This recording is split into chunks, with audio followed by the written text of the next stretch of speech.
Welcome to SSTV5 ప్రేక్షకులకు నమస్కారం. తెలంగాణ రాష్ట్ర ప్రభుత్వం రిటైర్డ్ ఉద్యోగుల సంఘం తూప్రాన్ మండల శాఖ అధ్యక్ష పదవికి జి మల్లారెడ్డి ఏకగ్రీవంగా ఎన్నికయ్యారు. ఈ సందర్భంగా సంఘ సభ్యులు ఆయనకు ఘన స్వాగతం పలికి పుష్పగుచ్చాలు అందించి అభినందనలు తెలిపారు. ఈ సందర్భంగా మల్లారెడ్డి మాట్లాడుతూ రిటైర్డ్ ఉద్యోగుల సమస్యల పరిష్కారానికి కృషి చేస్తానని, ముఖ్యంగా పెన్షన్లు మంజూరీ పెంపు కోసం ప్రభుత్వ స్థాయిలో చర్యలు తీసుకుంటానని తెలిపారు. అలాగే సంఘం ఆధ్వర్యంలో రిటైర్డ్ ఉద్యోగులు వారి కుటుంబ సభ్యుల కోసం సేవా కార్యక్రమాలు, వైద్య శిబిరాలు, సాంస్కృతిక కార్యక్రమాలు నిర్వహించినట్లు హామీ ఇచ్చారు.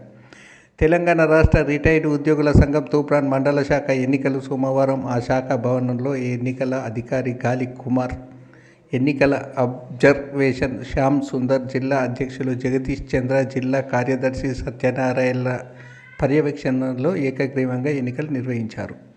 రిటైర్డ్ ఉద్యోగుల సంఘం తూప్రాన్ మండల అధ్యక్షులు జి మల్లారెడ్డి, ప్రధాన కార్యదర్శిగా ఎస్ విద్యాసాగర్, ఫైనాన్స్ సెక్రటరీగా నాగభూషణం, అసోసియేట్ ప్రెసిడెంట్గా శంకరంపేట రాముల్ గౌడ్, వైస్ ప్రెసిడెంట్గా Bhikshapathi Goud, women's wing vice ప్రెసిడెంట్గా మాజీ జెడ్పీటీసీ నాయని అండాలమ్మ, సంయుక్త కార్యదర్శిగా మధుసూదన్ రావు, ఆర్గనైజింగ్ సెక్రటరీగా ఉమారాణి, ప్రచార కార్యదర్శిగా మల్లయ్యలను లాంఛనంగా యూనియన్ నిబంధనల ప్రకారం నామినేషన్ పత్రాలు సమర్పించగా ఒక్కో పదవికి ఒక్కో నామినేషన్ దాఖలు కాగా నూతన కార్యవర్గంను ఏకగ్రీవంగా ఎన్నుకున్నట్లు ఎన్నికల రిటర్నింగ్ అధికారి గాలి కుమార్ ప్రకటించారు.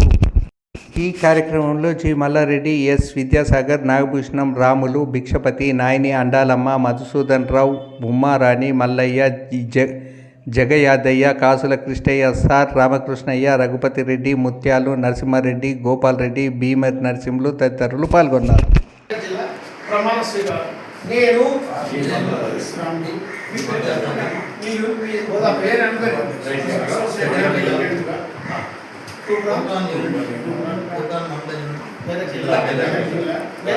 జిల్లా మెదక్గా ఎన్నికైన నేను పెన్షనర్ల సముదాయానికి శక్తి వంచన లేకుండా సేవ చేస్తానని సంఘం యొక్క విధి విధానాలను నిర్ణయాలను క్రమం తప్పకుండా అమలు చేస్తానని సంఘం యొక్క లక్ష్యాల సాధనకు నిర్దేశాల అమలుకు అవిరల కృషి చేస్తానని సంఘము యొక్క గౌరవానికి భంగము వాటిల్లకుండా వ్యవహరిస్తానని భగవంతుని సాక్షిగా ప్రమాణం చేస్తున్నాను.